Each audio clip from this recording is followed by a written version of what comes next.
मत जइयो उस ओर जोगन, मत जइयो उस ओर, पधारे जोगन बन के गिरधारी, वृंदावन की ओर पधारे जोगन। जय श्रीमन नारायण, राधे राधे, हरे कृष्णा। तो भक्तों, आज हम जानेंगे श्री हरि और लड्डू गोपाल जी के विग्रह की छाती पर चरण चिन्ह क्यों होता है। कालांतर में एक बहुत महान ऋषि जिनका नाम था महर्षि भृगु। आज हम महर्षि भृगु के जीवन काल से जुड़ी एक ऐसी घटना का वर्णन करेंगे जब उन्होंने भगवान विष्णु की छाती पर अपने पैरों से प्रहार किया था। तो आइए भक्तों, जानते हैं कि ऐसा क्या हुआ था जिसके कारण महर्षि को इतना बड़ा पाप करना पड़ा। और हम जानेंगे कि इतने बड़े पाप में कौन कौन भागीदार था और महर्षि को इस पाप की क्या सज़ा मिली। कई शास्त्रों में इस घटना को बहुत ही खूबसूरती के साथ उल्लेख किया गया है। तो आइए इस घटना का श्रवण करते हैं। कहते हैं, एक बार भृगु ऋषि और अन्य मुनियों ने मिलकर यज्ञ का आयोजन किया। इस यज्ञ में नारद जी भी पधारे थे। नारद जी ने मुनियों से पूछा कि आप लोग इस यज्ञ का फल किसे देना चाहते हैं। इस पर ऋषियों का जवाब था कि तीनों देवों में जो देव सबसे श्रेष्ठ होंगे उनको ही यज्ञ का फल दिया जाएगा। लेकिन परेशानी यह थी कि ब्रह्मा, विष्णु और महेश, इन तीनों में सबसे ज़्यादा श्रेष्ठ कौन है। अब इसका निर्धारण कैसे किया जाए। इस समस्या का समाधान निकालने के लिए भृगु ऋषि को चुना गया। यज्ञ में सभी ऋषियों में विवाद छिड़ गया कि त्रिदेवों में से सबसे श्रेष्ठ देव कौन है। इस विवाद के अंत में यह निष्कर्ष निकला कि जो देव सतोगुणी होंगे वही श्रेष्ठ होंगे। इसके लिए भृगु ऋषि को नियुक्त किया गया। त्रिदेवों की परीक्षा लेने के लिए भृगु ऋषि सबसे पहले ब्रह्मालोक पहुँचे। वहाँ जाकर वो बिना किसी कारण ब्रह्मा जी पर क्रोधित होने लगे और क्रोधित होकर बोले, आप सभी ने मेरा यहाँ अनादर किया है। ये सुनकर ब्रह्मा जी को भी बहुत क्रोध आया और वो बोले, तुम अपने पिता से ही आदर की आशा रखते हो भृगु। तुम कितने भी विद्वान क्यों ना हो, तुम्हें अपने से बड़ों का आदर करना नहीं भूलना चाहिए।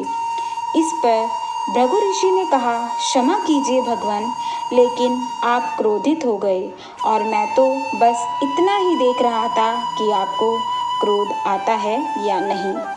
उसके बाद भृगु ऋषि महादेव की परीक्षा लेने के लिए कैलाश पर गए। कैलाश पर पहुंचकर उन्होंने देखा कि भगवान शिव अपने ध्यान में मग्न हैं। उन्होंने नंदी से कहा, जाओ और जाकर भगवान शिव को उनके आने की सूचना दो। नंदी ने कहा, मैं ऐसा नहीं कर सकता, प्रभु क्रोधित हो जाएंगे।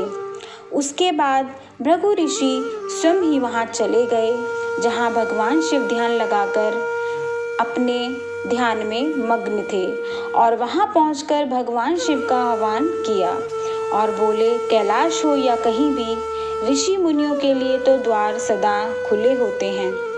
शिव जी का ध्यान भंग हो गया और वो क्रोधित हो गए और क्रोध में बोले, तुम्हारी मौत तुम्हें यहाँ तक ले आई है, आज तुम्हारी मृत्यु निश्चित है, मैं अभी तुम्हें भस्म कर दूंगा। तभी माता पार्वती वहाँ आ गई और भगवान शिव से भृगु ऋषि की प्राणों के लिए निवेदन करने लगी और उन्होंने उन्हें बताया कि इसमें भृगु ऋषि की कोई गलती नहीं है, वह तो बस पृथ्वी के सभी मुनियों का मार्गदर्शन करना चाहते थे। यह सब जानने के बाद महादेव शिव का गुस्सा शांत हो गया।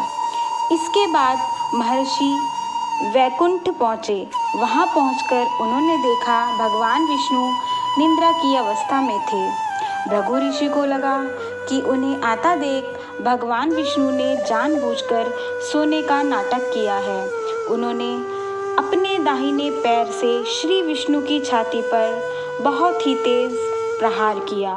भगवान श्री विष्णु की निद्रा भंग हो गई और उठते ही उन्होंने महर्षि का पैर पकड़ लिया और कहा, भगवान, मेरे कठोर वक्ष से आपके कोमल चरणों में चोट तो नहीं लगी। महर्षि भृगुलज्जित भी हुए और प्रसन्न भी। इसके बाद उन्होंने श्री हरि विष्णु को त्रिदेवों में से सतोगुणी घोषित कर दिया और यज्ञ का फल उन्हें दिया।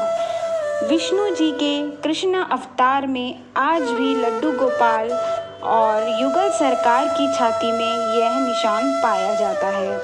आशा करती हूँ आपको ये कथा पसंद आई होगी। अगर पसंद आई हो तो लाइक शेयर कीजिए और कमेंट करके हमें ज़रूर बताइए कि आपको कैसी लगी। और अगर आपने हमारा चैनल सब्सक्राइब नहीं किया है तो प्लीज़ सब्सक्राइब कीजिए और बेल आइकन का बटन ज़रूर प्रेस कीजिए। तो मिलते हैं आने वाली नेक्स्ट वीडियो में। तब तक के लिए जय श्रीमन नारायण, राधे राधे, हरे कृष्णा।